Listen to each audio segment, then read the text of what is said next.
Allez, dans cette vidéo, j'aimerais aborder un concept qui est très important pour moi. Tellement important que je pense que c'est lui, l'un allez, le top 3 des concepts que j'utilise chaque jour et qui me permet en fait de garantir la réussite que j'ai aujourd'hui. Le concept dont j'aimerais vous parler, c'est un concept extrêmement chiant, extrêmement ennuyant. Et si j'en parle aujourd'hui, c'est parce que justement on approche du nouvel an. Et qui dit nouvel an dit motivation extrême, dit élan incroyable d'espoir. Et je compte bien capitaliser dessus. Pourquoi? Parce que quand vous avez un élan d'espoir comme ça, un élan de motivation, vous avez deux solutions. Soit vous pouvez juste baigner dedans, en profiter, et c'est plutôt agréable le temps que ça dure. Soit vous pouvez faire comme moi, capitaliser dessus dans le sens où vous allez vous lancer dans plein de projets, lancer plein d'activités, et chaque réussite que vous allez avoir va vous permettre de, on va dire, surfer sur la vague un peu plus longtemps. Ce concept que j'aimerais aborder avec vous, c'est le concept des intérêts composés. La façon dont j'utiliserai ces intérêts composés est assez complexe, donc si jamais vous avez des questions là-dessus, n'hésitez surtout pas à passer en live les dimanches soirs, mercredi soir et vendredi soir de 21h à 22h. Je répondrai à vos questions avec plaisir. Donc les intérêts composés, c'est quoi et ça vient d'où? Ça vient à la base du monde de la finance. La finance qui est où tout, on va dire, tous les intérêts fonctionnent par pourcentage. Autrement dit, il y a un exemple qui est pris souvent, c'est, imaginons que vous investissez 100 € dans une entreprise et que cette entreprise vous dit, ok, je te garantis 3% d'intérêt tous les mois. Donc je suis d'accord avec vous, tous les jours j'investis là-dedans tout mon argent, quoi. Mais pourquoi est-ce que je dis 3% par mois? C'est juste que pour que ça aille un peu plus vite, pour vous montrer que, faire grossir un peu le principe même. La question alors qui est posée, c'est la suivante, combien de fois il faut que j'attende, combien d'itérations il faut que j'attende pour doubler la somme, pour avoir 200 € au lieu de 100 €? Les gens qui ne connaissent pas les intérêts composés vont tout de suite me dire 33. Parce que 3 fois 33, 99, 99%, 100% égale le double. Ils vont dire 33 jours. Sauf qu'en fait, ce n'est pas 33, c'est 23. Pourquoi 23? Parce qu'à chaque fois que vous allez faire une itération, augmenter de 3%, ce n'est pas 3% de la somme de départ. C'est 3% de la somme qui a été augmentée précédemment. Donc vous allez faire 3% de 103%, puis après 103% de la somme qui a été faite juste avant, etc., etc., etc. Donc plus vous faites ça, plus vous jouez à ce jeu-là, plus la somme sur laquelle vous basez vos intérêts augmente. Donc, pour 100 € supplémentaires, il fallait attendre 23 jours. Pour 100 € supplémentaires, il faudra attendre combien? Étant donné que ça va beaucoup plus vite. Là, il faudra attendre seulement 14 jours. Et 100 € en plus, alors ça prendra combien de temps? 10 jours. 100 € encore plus, 7 jours. 100 € encore plus, 6 jours. En fait, à chaque fois que vous avancez comme ça, les gains que vous allez avoir explosent. Et ce principe des intérêts composés s'applique extrêmement bien au mental. Ça s'applique même encore mieux. Imaginons que j'améliore ma confiance en moi un petit peu tous les jours. Pour la simplicité, on va parler encore des 3%. Je viens de voir que je double ma confiance en moi, on va dire au bout de 23 jours. Sauf que quand je vais augmenter cette confiance en moi, sur quel projet est-ce que ça aura un impact? Absolument tous. Donc non seulement j'aurai encore cet intérêt composé qui fait que tous les jours, si je m'améliore, je deviens une meilleure version de moi-même qui est encore de plus en plus pétée au fur et à mesure, mais en plus, ça touche absolument tous mes projets. Si j'améliore ma capacité à, on va dire, endurer ce qui est difficile, à même prendre du plaisir quand c'est difficile, pour rester motivé et atteindre mes objectifs, quels sont les projets qui seront touchés? Quelles sont les activités qui seront touchées? Absolument tous. Donc c'est pour ça en fait que ce concept m'est très très cher, parce que dès que je vais faire un peu d'effort sur quelque chose, je vais retirer le centuple sur absolument tout ce que je vais faire après. Et quand vous comprenez ça, vous allez commencer à travailler sur des effets de levier, sur des leviers de performance qui vous permettront, à travers un simple effort, de retirer 10 fois plus de bénéfices. Et c'est vraiment ceux-là en fait qu'il faut travailler en priorité. Je vous ai dit que c'était extrêmement chiant. Pourquoi? Parce que pour bénéficier de ces intérêts composés, il faut justement faire plein de petites améliorations partout. Et pourquoi ça va être chiant? Parce que justement, ça va aller à l'encontre de la stratégie que tout le monde utilise aujourd'hui. Aujourd'hui, quand quelqu'un veut changer radicalement sa vie, qu'est-ce qu'il va chercher? Il va chercher les balles en argent. Il va chercher le projet que si ça marche, sa vie entière change. Il va chercher le partenaire, l'associé, le je ne sais pas quoi encore, qui va faire que la vie va radicalement changer. Quelqu'un qui va chercher, on va dire, à se mettre en couple, va chercher tout de suite l'âme sœur. Autrement dit, on est dans cette culture qui est de chercher tout de suite à avoir le meilleur rendement immédiatement, plutôt que de faire plein de petites améliorations dans tous les sens. Le gros problème, quand vous allez juste viser à faire de gros projets comme ça, viser à avoir le gros pactole tout de suite, c'est que vos chances de réussir sont assez faibles. Il y a nettement plus de chances que les activités que vous allez faire ne soient pas aussi rémunératrices ou ne vous apportent pas autant de bénéfices que ce que vous imaginez. Il y a beaucoup plus d'activités, on va dire, qui sont nettement en dessous de ça, plutôt que d'opportunités pour vous qui seront suffisamment grandes pour changer radicalement votre vie. Dit simplement, il y a nettement plus de chances que vous tombiez sur quelqu'un qui ne soit pas la bonne personne pour vous, que la bonne personne, que l'âme sœur. Autre gros problème, c'est que quand vous visez comme ça à avoir que des gros projets et à les faire réussir, vous allez déployer une quantité d'efforts tellement énorme que quand vous allez avoir le retour sur investissement, les résultats qui vont arriver, ils seront tellement misérables comparés à la souffrance que vous avez endurée que de dire putain, ça vaut pas le coup. Et du coup, vous allez vous démotiver. Mais vous serez encore dans cette histoire de oui, mais si je trouve le bon projet, si je trouve le bon, on va dire le bon angle, la bonne activité, la bonne personne, c'est sûr je vais décoller. Faites gaffe, le truc qui vous fait penser ça, c'est pas la lucidité, c'est pas la logique, c'est le désespoir. C'est pour ça en fait que les gens courent après, on va dire la balle en argent qui va régler tous leurs problèmes. Et c'est pour ça aussi qu'ils se laissent dépérir en attendant que ça arrive. Parce que s'il existe effectivement une potion magique qui me permet de transformer ma vie, à quoi bon me faire chier tous les jours? Mais justement, ma méthode, c'est me faire chier tous les jours. Le deuxième gros problème que vous aurez quand vous allez prendre l'habitude comme ça de courir après les coups d'éclat, les projets, on va dire, extraordinaires, c'est que vous allez volontairement laisser tout le reste dépérir. Tous les problèmes que vous avez, les petits problèmes que vous avez, vous n'allez pas apprendre à les gérer, vous allez les laisser vous entamer, mais vu qu'ils ne font pas grand dégâts, vous dites « ouais, c'est bon, c'est pas grave, je m'en occuperai un autre jour », ce qui est jamais.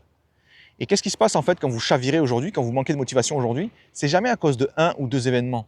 C'est toujours une accumulation. Généralement, c'est 5 ou 6 problèmes qui vont venir vous bouffer et sur la durée.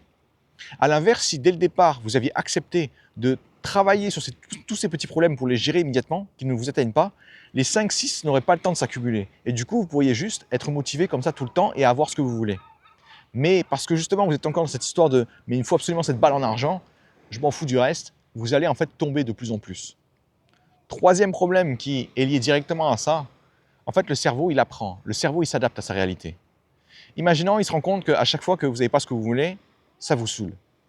Le cerveau, il est un peu débile et il se dit « Ah, attends, tu vas être saoulé quand ça arrive. Ok, je note. Du coup, la prochaine fois que ça va t'arriver, je vais te saouler encore plus et encore plus vite. » Autrement dit, vous allez commencer à développer une sensibilité aux problèmes. Vous allez commencer à développer une sensibilité, une hypersensibilité aux imprévus. Qu'est-ce qui se passe alors? Étant donné que la vie est composée d'imprévus, surtout si vous êtes ambitieux, vous allez avoir des problèmes de plus en plus, vous allez en fait vous saboter tout le long. Ce que vous devez faire en fait à la place, et c'est ce que je vais vous préconiser, mais c'est extrêmement chiant, vous devez plutôt miser sur tous ces petits problèmes, tous ces petits tracas du quotidien et apprendre à les gérer immédiatement. Parce que si vous êtes capable de réagir, de mettre des solutions en place pour les trucs minuscules, je peux vous assurer que les trucs qui sont un peu plus gros, ils vont se faire arracher aussi. Et c'est vraiment ça en fait qui va faire que vous allez progresser beaucoup plus vite, parce que vous allez enlever toute la merde qui vous ralentit, mais pas assez pour que ce soit visible, pas assez pour que vous réagissiez à ce moment-là. Encore une fois, pourquoi ça marche de miser sur les petites améliorations plutôt que les coups d'éclat? Parce qu'en fait, des petites améliorations, déjà, vous en allez avoir 50 par jour, facile. Pourquoi? Parce que les problèmes, c'est vraiment pas ce qui vous manque.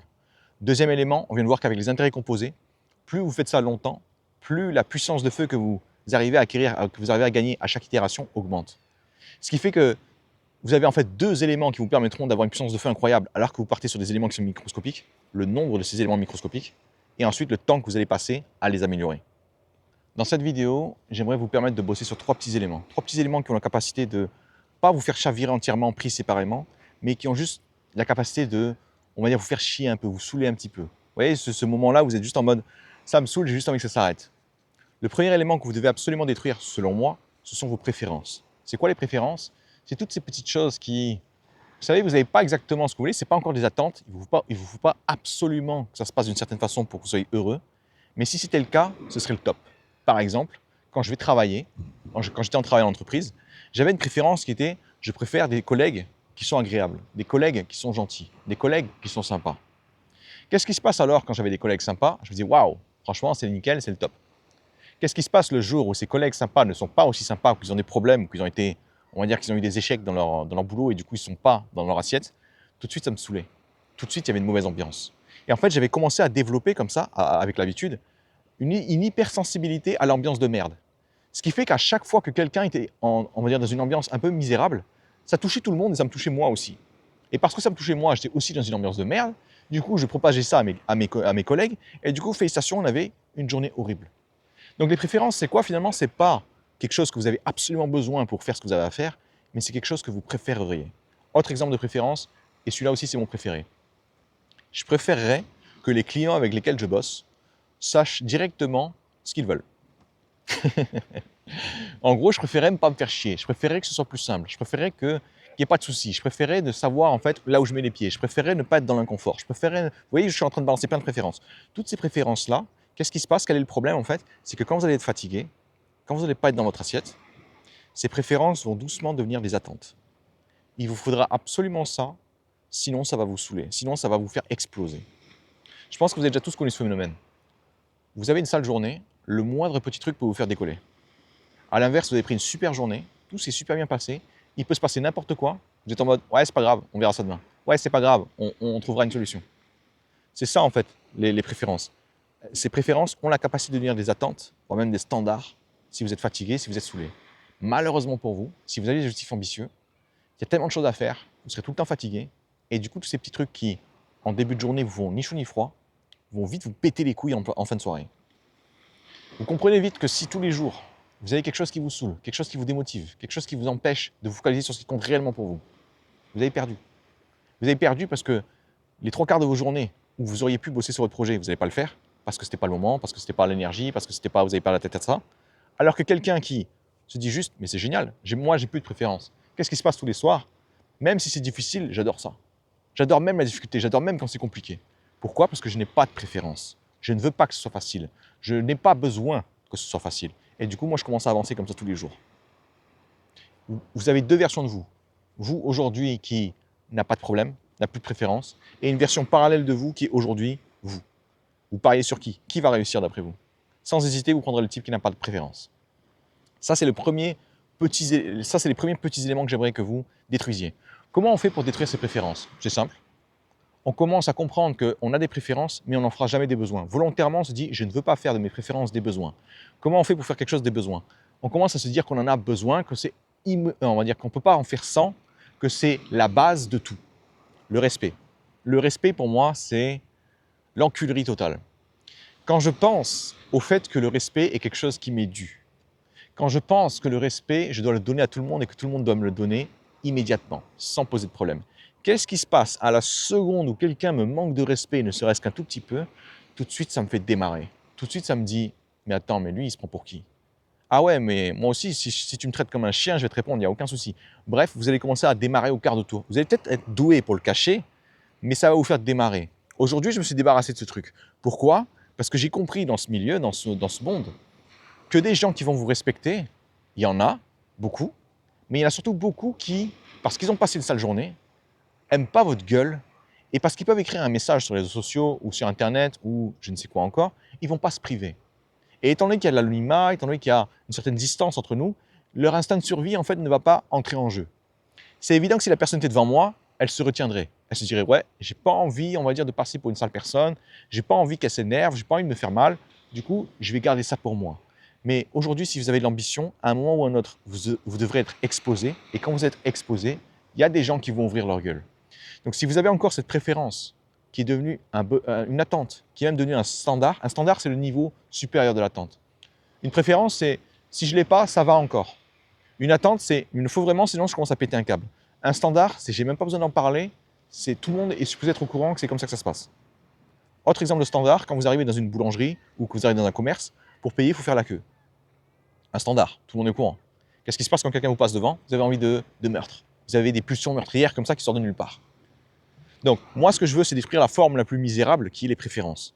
Parce que, encore une fois, ces préférences vont devenir des attentes quand vous êtes fatigué, et ces attentes peuvent devenir des besoins quand vous êtes vraiment hyper fatigué. Des standards, pardon, quand vous êtes hyper fatigué, quand vous êtes au bout du rouleau. Et du coup, comme ça, vous allez commencer à péter un câble pour tout et pour rien. Je reviens sur ma question initiale, comment on fait pour se débarrasser des préférences? Vous allez commencer à comprendre que vous n'avez jamais eu besoin de ça. Le respect, par exemple, vous n'en avez jamais eu besoin. La seule raison pour laquelle vous pensez en avoir besoin, que vous partez en couille, etc., parce qu'on vous a matraqué dans la tête que, t'inquiète pas, le respect, c'est quelque chose qui est dû à tout le monde. C'est quelque chose que tout le monde doit te donner. C'est quelque chose que tu recevras systématiquement. Et les gens qui ne te respecteront pas, eh ben, c'est des méchants. Quand vous avez intégré cette règle imaginaire, vous avez cru que vous étiez dans un conte de fées où les gens étaient forcés de vous respecter et où les gens qui ne vous respectaient pas seraient frappés par la foudre ou je ne sais quoi encore. Non, réveillez-vous, on est dans le monde réel. Et dans le monde réel, il peut se passer n'importe quoi. Il y a littéralement quelqu'un qui peut me cracher à la gueule. Il y a quelqu'un qui peut arriver, voir ma caméra et la foutre au sol. Est-ce que je vais bien le prendre? Non, mais je ne vais pas le laisser non plus me flinguer ma journée. Pourquoi? Parce que si je le laisse me flinguer ma journée, ma caméra ne va pas se réparer magiquement. En fait, j'ai la préférence de quoi? J'ai la préférence que quand j'arrive ici, il n'y a pas grand monde. Mais en vrai, la plage, elle ne m'appartient pas. Du coup, quand il y a un type qui vient passer là, je m'en tape. Je fais juste gaffe à ce qu'il ne soit pas dans le champ, qu'on ne voit pas son visage. Comme ça, je n'ai pas besoin de lui demander son consentement. Quand il y a un enfant qui va venir me poser une question, là, je suis en train de faire ma vidéo, je ne vais pas commencer à me dire ah, putain, vas-y, tu fais chier, tu vois pas que je bosse là? Non. Je vais juste dire ah ouais, vas-y, tiens, tu as des questions, etc. Et je vais couper ça au montage. parce que je ne suis pas chez moi, je ne suis pas dans un studio. Par contre, je vois beaucoup de gens, on va dire dans les milieux touristiques, vous passez devant eux quand ils sont en train de prendre une photo alors que vous ne les voyez même pas, ils sont cachés dans un coin, ils commencent à râler. C'est quoi ces gens-là? Ils avaient une préférence qui est devenue une attente, qui est ensuite devenue un standard. Donc comment on fait justement pour se débarrasser de ces préférences, ou de ces attentes ou même de ces standards? On commence à comprendre que ce sont juste des règles imaginaires. On commence à comprendre que ça ne va pas détruire notre monde. Ça ne va pas, on va dire, vous foudroyer si jamais c'est pas respecté. On commence aussi à comprendre que si on commence à s'inventer plein de règles comme ça, plus on va en avoir, plus on aura de chances d'échouer. Et je sais aussi que certains d'entre vous vont se dire: «Ah ouais, mais attends, si du coup les gens ils me respectent pas et que je laisse ça passer», ok, il se passe quoi si vous laissez pas ça passer? Le mec il vous respecte d'un seul coup? Bah non, il va juste comprendre qu'on ne peut pas me marcher dessus, en le faisant littéralement. Donc réveillez-vous. Genre, il se passe absolument rien quand vous accrochez une attente. Il se passe absolument rien quand vous accrochez à un standard. Tout ce que vous allez gagner, c'est la capacité d'exploser pour un truc de merde. Des gens qui m'aiment pas, c'est vraiment pas ce qui me manque dans ce monde. Des gens qui n'ont pas à me respecter, c'est vraiment pas ce qui me manque dans ce monde. Et vous croyez que je vais donner l'heure comme ça, je vais commencer à accorder de l'importance à des gens qui n'en ont aucune pour moi. Je m'en tape. Plus vite vous comprenez ça, plus vite vous allez rester focalisé sur la seule chose qui compte pour vous, votre putain de réussite, la vie que vous voulez. Réussite étant selon votre définition. Pas la définition de Hollywood, pas la définition de Wall Street, pas la définition de je ne sais qui encore, la vôtre. Si vous voulez une vie où vous êtes peinard, à votre avis, laquelle de ces vies vous permettra d'être le plus peinard? La vie où le moindre petite chose n'a aucun effet sur vous, ou une autre vie où vous avez tellement de préférences, d'attentes et de standards que vous allez péter un câble pour tout et pour n'importe quoi. Vous voyez, posé comme ça n'a l'air nettement plus évident. Donc, commencez à vous débarrasser de vos préférences. Comment est-ce que vous allez faire ça? C'est simple. À chaque fois que vous allez être saoulé, vous notez quelle était ma préférence. Est-ce que j'avais une attente? Est-ce que j'avais un standard? Est-ce que pour moi, ce qui s'est passé n'aurait pas dû arriver? C'est pas normal ou je ne sais quoi encore? Ok, ouais, pour moi, c'est pas normal. La personne a été en tort et elle a commencé à me crier dessus comme si c'était moi le problème. Ok, je vais me débarrasser de ça. Je vais arrêter de croire que parce que je suis pas en tort ou que l'autre est en tort, il va fermer sa gueule. Pourquoi? Parce que j'ai eu suffisamment de fois l'expérience pour me rendre compte que des gens qui sont en tort et qui ouvrent leur gueule, c'est vraiment pas ce qui manque. Je vais juste mettre à jour mes informations. Deuxième élément, petit élément que j'aimerais que vous détruisiez, que j'aimerais que vous atomisiez et qui va vous permettre en fait de tirer des intérêts composés extrêmement rapidement. Détruisez toutes vos émotions négatives. Qu'est-ce que j'appelle une émotion négative? Toutes les émotions qui viennent, on va dire, émousser votre combativité.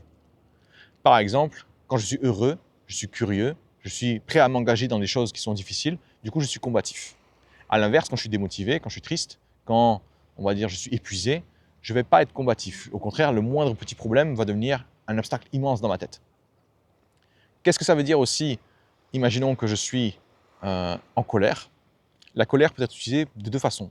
Je peux soit utiliser la haine et la colère pour me donner l'envie de combattre, me donner l'envie de lancer un projet. C'est typiquement ce qui se passe pour moi quand je vois un conseil de merde passer sur Internet. Je me dis, oh putain, là, il faut absolument que je règle ça parce que sinon, il faut absolument que je fasse une vidéo sur ça parce que sinon, il y a des gens qui vont tomber dans le piège. Ou du moins, il y aura beaucoup de gens qui vont tomber dans le piège et moi, je veux au moins faire ma part. Donc, quand je vois un conseil de merde, je suis dans la haine, je suis dans la colère, je fais ma vidéo, j'ai été productif, j'ai été combatif. Par contre, ce qui peut se passer aussi, c'est l'inverse. La haine peut se retourner contre moi. Je peux, on va dire, être broyé par la haine ou au contraire m'en servir comme d'un fioul. Je vais être broyé par la haine quand, je sais pas, par exemple, un type me parle mal et pour une raison ou pour une autre, je suis assez con pour tomber dans le piège. Bah là, du coup, je commence à râler, je vais commencer à dire que c'est pas juste, pourquoi est-ce que les gens disent ça sur moi, moi je fais ce que je peux pour aider le monde, blablabla, blablabla, blablabla. Qu'est-ce qui se passe? Je ne suis pas combatif. Je ne suis pas productif, je ne suis pas en train d'avancer, je ne suis pas en train de, on va dire, surmonter les obstacles, je ne suis pas en train d'être inspirant, je ne suis pas en train d'atteindre mes objectifs qui sont extrêmement importants pour moi. Donc, comment on fait pour détruire ces émotions négatives? Dire, ouais, mais attends, c'est pas moi qui choisis mes émotions. Genre, si un mec me parle mal, je vais juste mal réagir. Oui et non. Parce qu'en fait, vous pouvez en effet pas contrôler vos émotions directement. Par exemple, si je vous dis sois heureux, ça va pas marcher. Par contre, ce que vous pouvez contrôler, c'est votre interprétation des faits. Quand un type va m'écrire une remarque pour me dire que ma vidéo est nulle à chier ou que je ferais mieux de fermer ma gueule parce que ça se voit que j'ai jamais souffert, par exemple, dans la vie. L'interprétation que je peux faire, c'est soit, mais attends, c'est qui ce mec-là? Pour qui il se prend pour me manquer de respect comme ça? Moi, je lui ai rien fait. Il n'a pas à me traiter comme ça. Ça, c'est la version, on va dire, classique des gens. Du coup, là, je vais juste m'énerver. M'énerver, m'irriter. Je vais sentir un peu d'adrénaline. Il y a mon cerveau qui va se dire, attends, on est attaqué là, faut riposter, faut lui clouer le bec. Ou alors, je peux juste interpréter les choses de façon différente. Par exemple, comme, tiens, un mec qui s'est perdu, qui, de toute évidence, quand il a entendu ma vidéo, s'est reconnu dans le comportement qu'il fallait pas faire, l'a mal pris, et au lieu de se remettre en question et de se dire moi aussi je peux avancer, est tellement médiocre qu'il a préféré en fait me faire tomber. Ouais, et du coup là j'ai juste pitié de lui en fait. Là, j'ai juste, on va dire, je suis triste pour lui, quoi. Et c'est ce qui est arrivé, on va dire, récemment. Et du coup, j'ai juste répondu à la personne, s'il te plaît, fais un effort. Et ce message-là, il était double. C'est fais un effort si tu veux vraiment m'énerver. Genre, fais preuve un peu de créativité, quoi. Sois bon dans ton art, au moins. Ou alors, fais un effort et comprends que le message que je te donne, c'est justement pour répondre au problème que tu viens de me balancer ici. Donc, vous voyez, c'est moi qui vais décider de comment je vais interpréter les choses. Il y a quelqu'un qui me passe devant la boulangerie. Cool, un entraînement pour ma frustration. Je vais juste pas réagir. Pourquoi? Parce que cette personne-là va me faire perdre en effet 5 minutes. Mais en vrai, en 5 minutes, je peux largement me rattraper. C'est pas la fin du monde. Pourquoi? Parce que je vous dis dans cette vidéo, n'accordez pas d'importance aux préférences. Donc il y a un mec qui me passe devant, je m'en tape. Ça va pas changer ma vie. Il y a un mec, effectivement, il part avec mon fric, comme ça, d'un seul coup, et il se barre. Oui, là, ça va me faire un peu chier. Donc là, du coup, je vais courir après, etc. Mais si c'est juste un type qui passe devant moi, je m'en tape, quoi. Autre point aussi sur les émotions négatives et le fait de la changer, vous allez juste changer votre interprétation. Il y a 3 histoires que vous allez oublier. L'histoire de la victime. J'en ai déjà parlé, mais je préfère en reparler ici parce que c'est vraiment important. L'histoire de la victime, c'est toutes les fois où vous allez interpréter les événements de façon à mettre en avant votre innocence, mettre en avant votre cœur pur. Par exemple, c'est oh là là, il m'est arrivé un truc de dingue aujourd'hui.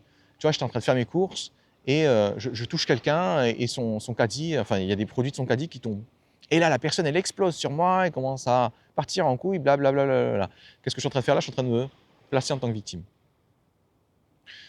Autre exemple assez flagrant, il y a 2 amis qui se disputent. Vous faites partie de ces amis qui se disputent. Qu'est-ce qui va se passer? Le premier réflexe que... Enfin non, c'est 2 amis à vous qui se disputent. Le premier réflexe que les gens vont avoir quand ils se disputent, c'est ensuite d'essayer d'aller voir les amis des amis et d'essayer de les convaincre que c'est eux les gentils. Ça, c'est une histoire de victime. Ah, moi, je lui ai rien dit, je lui ai juste dit ça pour qu'il s'améliore, je lui ai dit ça pour qu'il fasse du bien, je lui ai juste dit ça pour que, on va dire, il puisse avancer vers son truc. Il a commencé à exploser, du coup, moi aussi, j'ai explosé, ça s'est envenimé, etc. Mais t'es d'accord, c'est moi qui avais raison. Ça, l'histoire de la victime. Ou alors, vous avez aussi l'histoire du méchant. Là, vous allez, au lieu de mettre en avant votre innocence, vous allez mettre en avant la pourriture qui est la personne devant vous. C'est votre ami qui va dire « Ah, tu as vu, il a abusé quand même quand il a dit ça. Ah, franchement, c'est n'importe quoi. Et moi, je fais ça pour lui. » Et lui, qu'est-ce qui s'est passé? Il a explosé. Genre, il s'est pas retenu, tu vois, il a dit des trucs sur ma sœur et tout, j'ai pas apprécié, quoi. Là, je suis en train de raconter l'histoire du méchant. Et après, je finirai bien sûr par « C'est moi qui ai raison. » Pas vrai? Pourquoi est-ce que ces histoires-là sont merdiques? Parce que dans aucun cas, l'histoire de la victime ou l'histoire du méchant, vous vous placez dans une situation où vous êtes capable d'avancer. Vous êtes capable de, on va dire, vous créer vos solutions et juste d'améliorer votre vie. Vous n'êtes pas un acteur de votre vie, vous êtes, on va dire, une victime des circonstances. Troisième histoire dont vous devez faire super gaffe, l'impuissance. Toutes les fois où il va se passer un truc qui va vous toucher et vous allez juste vous dire, de toute façon, je ne pouvais pas faire autrement. De toute façon, il n'y avait rien à faire. De toute façon, c'est comme ça. C'est la vie, c'est comme ça.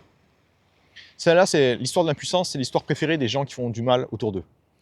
Typiquement, c'est quoi? C'est un père, par exemple, qui va battre ses enfants. Tu sais, si je les bats, c'est pour leur bien. De toute façon, je ne pouvais pas faire autrement. Ils faisaient du bruit, ils n'étaient pas sages, j'en pouvais plus. J'ai craqué. J'ai craqué, j'ai sorti la ceinture, quoi. Ou c'est le type le boss, qui va se déchaîner sur vous parce qu'il a appris une sale nouvelle et il ne sait pas gérer sa frustration. Ah, désolé, t'as pris, mais franchement, j'ai eu une sale nouvelle juste avant. C'était un appel qui était très, très compliqué pour moi. C'est tombé sur toi, hein, je suis désolé, mais il y a vraiment rien de personnel, quoi. Tu m'en veux pas. Ça, c'est l'histoire de l'impuissance. Ces 3 histoires-là, vous ne les utilisez jamais. Parce que ça va vous foutre dans une émotion tellement dégueulasse que la seule chose que vous serez capable de faire, c'est de vous résigner. À l'inverse, ce que vous devez faire, c'est vous dire « Ok, il vient de se passer un truc. Je viens de faire une vidéo, ça m'a pris 4 heures et il y a eu 4 vues. Qu'est-ce que je peux apprendre? Je peux apprendre que quand j'ai investi 4 heures sur un truc, si je ne suis pas sûr et certain que ça marche, il ne faut pas que je me crée d'attente. Il ne faut pas que je me dise « Ah là, franchement, avec tous les efforts que j'ai faits, c'est sûr et certain que ça va marcher. » Du coup, il faut que je me débarrasse de ça. Là, qu'est-ce que je suis en train de faire? Je suis en train de me débarrasser de mes préférences, de mes règles imaginaires, de mes standards. J'ai un standard qui me dit que plus je travaille dur, plus je serai récompensé. C'est faux.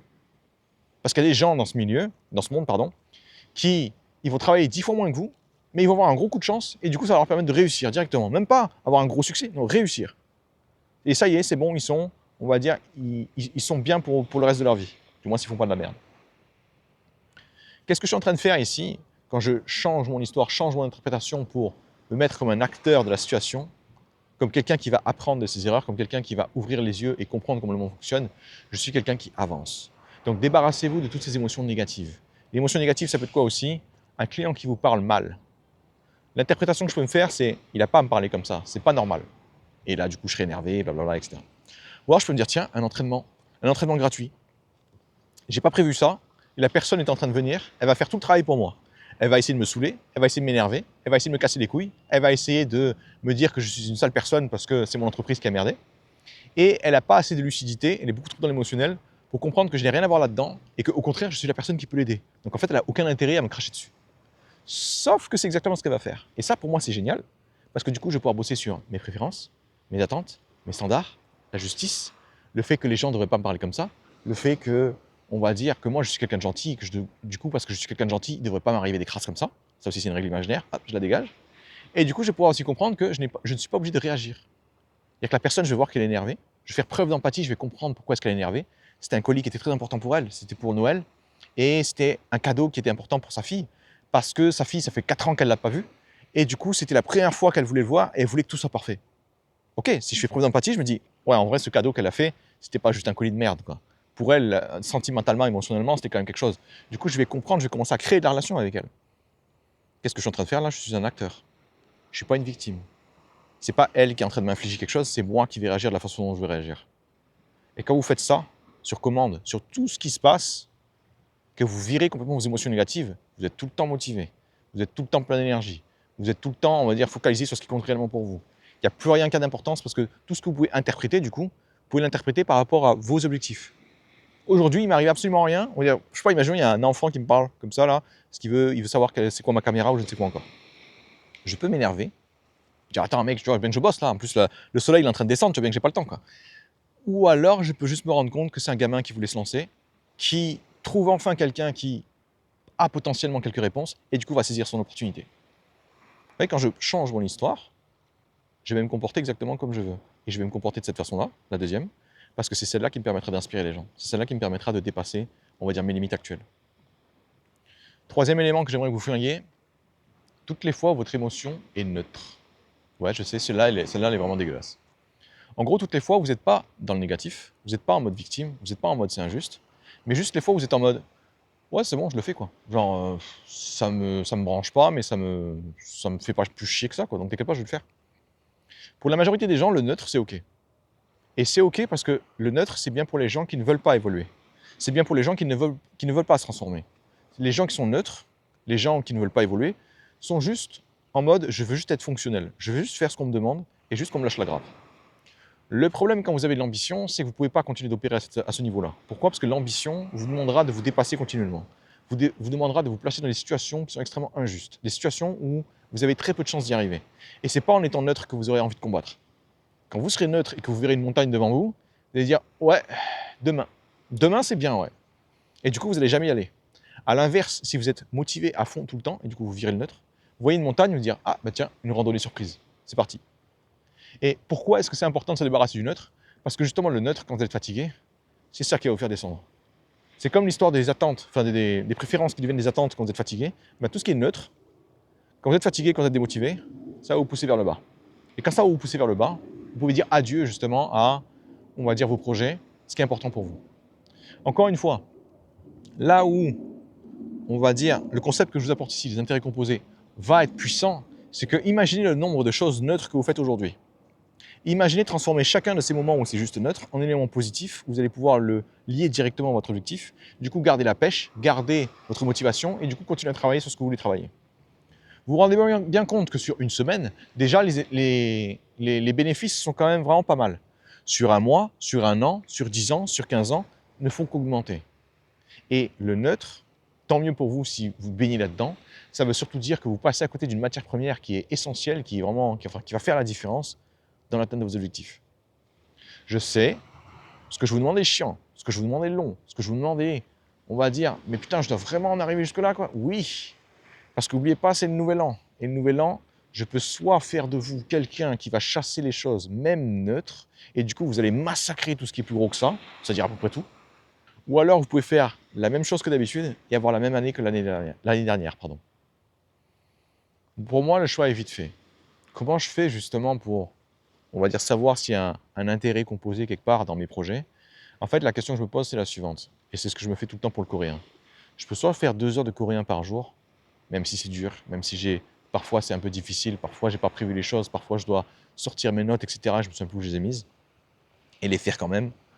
Ou alors je peux passer encore une vie à ne pas faire ça, à ne jamais apprendre le coréen, à ne pas apprendre à être fluide dans mon coréen dans 5 ans et du coup ne jamais y aller parce que je ne prendrais pas autant de plaisir que si j'avais appris à le faire.